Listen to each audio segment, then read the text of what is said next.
हरे कृष्णा।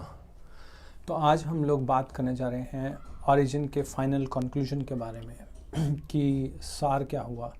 तो पिछली दो वीडियोस में हम लोगों ने देखा था कि ओरिजिन की लाइफ के बारे में, फ़िलासफ़ी के बारे में और शिला प्रभुपाद के साथ जो उनके विचारों को लेकर उनके डिसाइपल्स और शिला प्रभुपाद में जो डिस्कशन हुई थी वो हम लोगों ने पिछली दो वीडियोस में देखा। आज हम लोग बात कर रहे हैं फाइनल कंक्लूजन में कि जो ओरिजिन है वो कहाँ तक सही है, यानी कि और कितना जो है उनके डिफरेंसेस हैं जो भक्ति मार्ग है या वैदिक कॉन्सेप्ट्स हैं उनके साथ। तो पहले हम लोग बात कर लेते हैं ओरिजिन के क्या क्या जो चीज़ें हैं, जो कॉन्सेप्ट्स हैं, जो विचार हैं वो मैच करते हैं वेदों के साथ और काफ़ी कुछ भक्ति के साथ मैच करता है।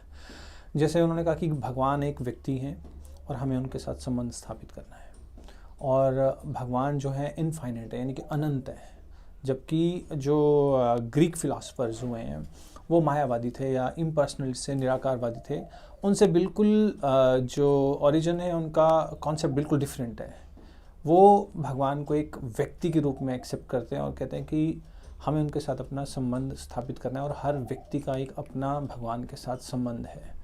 और जो आत्मा है वो इस संसार में बद्ध है और वो भगवान के साथ अपना संबंध भूल चुकी है, और आत्मा जो है एक शरीर से दूसरे शरीर में जाती है, यानी कि ट्रांसमाइग्रेशन ऑफ द सोल। और जब जीव भगवान की कृपा से और अपनी इच्छा को भगवान को समर्पित कर देता है, यानी कि भगवत कृपा और जीव का प्रयास, जब ये दोनों चीज़ें मिल जाती है तो उसे परफेक्शन मिल जाती है, भगवत धाम की प्राप्ति होती है। ये सारी जो अब ऐसा लगता है कि जैसे कि पूरी भक्ति चल रही है।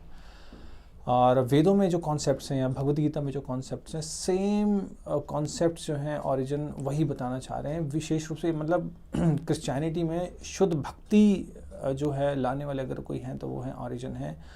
लाइक उन्होंने कहा था कि भगवान को जानने के लिए जैसे हमारे वेदों में दिया हुआ है गुरु आवश्यक है, तो उन्होंने कहा कि जीसस क्राइस्ट जो हैं वो इम्पॉर्टेंट हैं। और हमारे एक इंटीरियर मैन होता है, एक एक्सटीरियर मैन होता है। यानी जैसे कि हमारे भगवद गीता में हम लोग इससे अलग शब्दों में कहते हैं कि आत्मा है और उसने एक बाहर से शरीर ओढ़ा हुआ है। और ओरिजिन ने कहा था कि जो इंटीरियर मैन है उसकी भी 5 इंद्रियां हैं, जैसा कि हम लोग वैदिक कॉन्सेप्ट्स में भी देखते हैं कि आत्मा की भी इंद्रियां हैं। और उन्होंने कहा था कि भगवान से अगर हम लोग पहले प्रार्थना करेंगे फिर हम भगवान के संदेश को लोगों तक पहुंचाएंगे। तो शिला प्रभुपाद कह रहे हैं कि जैसे कि पहले श्रवण है फिर कीर्तन है। मतलब कि बहुत ही ज़्यादा जो कॉन्सेप्ट्स हैं और बहुत ज़्यादा मैच करती हैं क्रिश्चियनिटी की, या जो ओरिजिन ने जो कॉन्सेप्ट थी क्रिश्चियनिटी में जिनका प्रचार किया था वो वैदिक कॉन्सेप्ट्स के साथ बहुत ज़्यादा मैच करता है। और उन्होंने कहा था कि जब भगवान से प्रार्थना करनी है तो भौतिक विषयों के बारे में प्रार्थना नहीं करनी है, और अपनी जो फ्री विल है वो भगवान को अर्पित कर देनी है, यानी भगवान जो चाहते हैं हमसे हम वो करें। मतलब ऑल्दो आज के डेट में जो फ्री विल की जो कॉन्सेप्ट है या ट्रांसमाइग्रेशन है, ये दोनों क्रिश्चियनिटी में आज की डेट में रिजेक्ट हो चुकी हैं।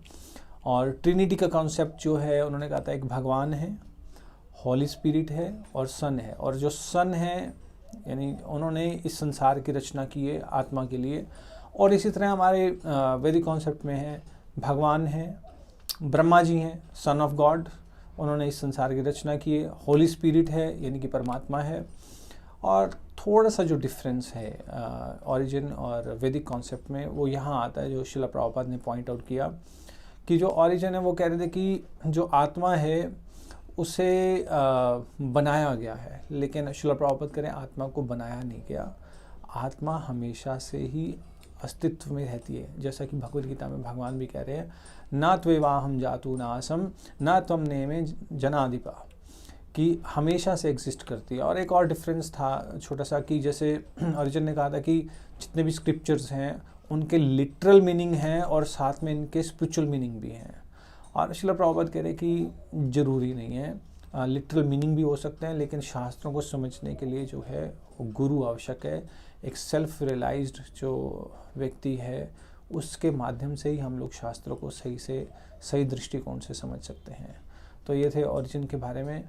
फाइनल कंक्लूजन में तो हम लोग ये कह सकते हैं कि काफ़ी कुछ भक्ति से मैच करता है।